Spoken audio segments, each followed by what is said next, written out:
Assalamualaikum warahmatullahi wabarakatuh. Alhamdulillahirabbil alamin. Segala puji dan puja kita panjatkan kepada Allah Subhanahu wa taala yang telah memberikan kita nikmat iman, nikmat Islam, nikmat kesehatan dan nikmat kesempatan. Salawat dan salam semoga tercurah kepada junjungan kita Nabi besar Muhammad sallallahu alaihi wasallam. Alhamdulillah kita bertemu kembali dalam kajian Islam secara online yang diselenggarakan oleh Yayasan Bunian Jakarta. Baik, agar kajian ini merupakan berkah, rahmat dan ridho dari Allah Subhanahu wa taala, kita buka sama-sama dengan baca basmalah. Bismillahirrahmanirrahim. Adapun tema kita pada kesempatan hari ini adalah kita akan bicara ada 5 hal yang bisa menjadi penghalang keimanan menurut Ali bin Abi Thalib. Apa 5 hal tersebut ya? Yang pertama yang bisa menjadi penghalang keimanan seseorang menurut Ali bin Abi Thalib adalah ketika seseorang itu ya merasa senang dalam kebodohan atau merasa cukup dengan ilmunya. Dia tidak mau belajar lagi ya. Dia merasa nyaman, dia merasa cukup dengan ilmunya. Ya dari kecil misalnya hal yang sederhana saja. Misalnya dari kecil sudah dia belajar agama ya, kemudian tahu mengenai sholat, tapi dia nggak belajar lagi ya ilmu-ilmu berikutnya, bagaimana cara sholat yang khusyuk, kemudian bagaimana setelah dia sholat itu bisa mencegah dari perbuatan keji dan munkar. Jadi hanya tahu ilmunya sholat hanya sekedar mengerjakan sholatnya saja, tapi tidak dipelajari lebih lanjut lagi ilmu bagaimana bisa menjadikan sholat itu yang bisa mencegah dari perbuatan keji dan mungkar, sholat yang bisa khusyuk, bisa mendirikan sholat. Nah, jadi itu juga bisa penghalang keimanan karena seseorang itu cukup merasa cukup dengan ilmu yang sudah ada. Bahkan kadang-kadang dia senang dengan kebodohan, tidak mau belajar, ya kan? Dia mengikuti sesuatu yang tidak ada ilmunya. Nah, ini harus kita perbaiki.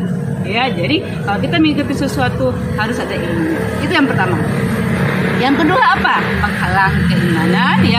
Yang kedua adalah kalau kita terlalu tamak dengan urusan dunia. Nah, ini dia. Ya kalau terlalu tamak dengan urusan dunia selalu dikejar. Kalau kita mengejar urusan dunia seperti kita minum air laut ya. Jadi tidak terasa, maksudnya itu tidak akan dahaga itu tidak akan lepas dahaga kita. Terus ada keinginan ya. Satu kita mendapatkan kenikmatan, kita ingin kenikmatan yang lain.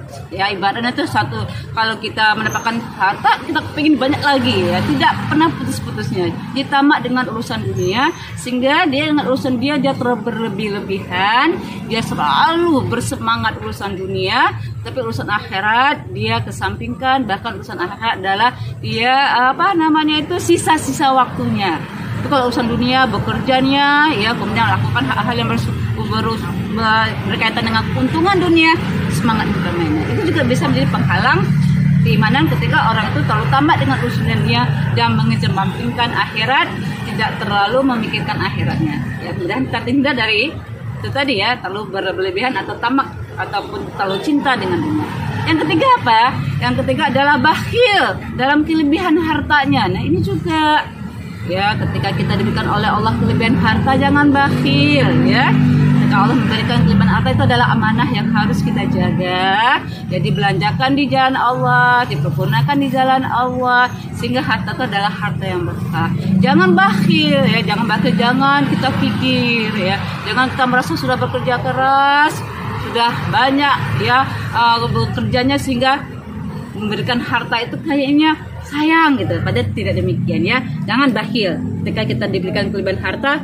Jadikanlah harta itu menjadi alat ataupun sarana kita semakin dekat dengan Allah, dengan banyak berinfak, dengan banyak bersedekah, dengan banyak beramal soleh. Itu yang ketiga.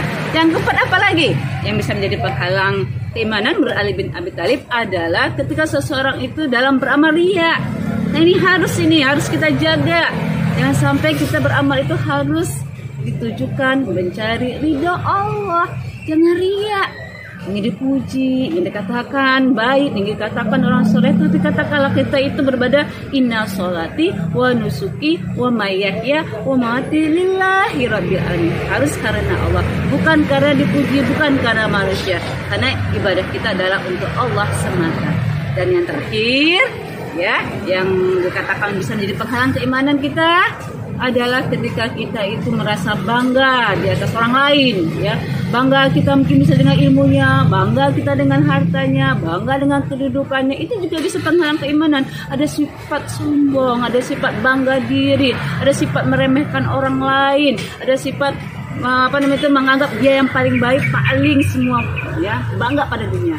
Ini harus dihindarkan. Nah, jadi mudah-mudahan 5 penghalang ini bisa menjaga kita, ya, bisa kita hindari, ya, supaya kita tidak termasuk orang-orang yang bisa terhalang, ya, keimanan kita. Mungkin itu yang bisa saya sampaikan pada kesempatan hari ini, yang kajian yang singkat dan sederhana ini. Mudah-mudahan bisa bermanfaat. Ada salah, ada khilaf, saya minta maaf lahir dan batin kepada para penonton dan kepada Allah sama ampunnya sebesar-besarnya. Saya tutup dengan baca hamdalah. Alhaqqu min rabbika fala takunanna minal mumtarin. Mohon maaf lahir dan batin. Assalamualaikum warahmatullahi wabarakatuh.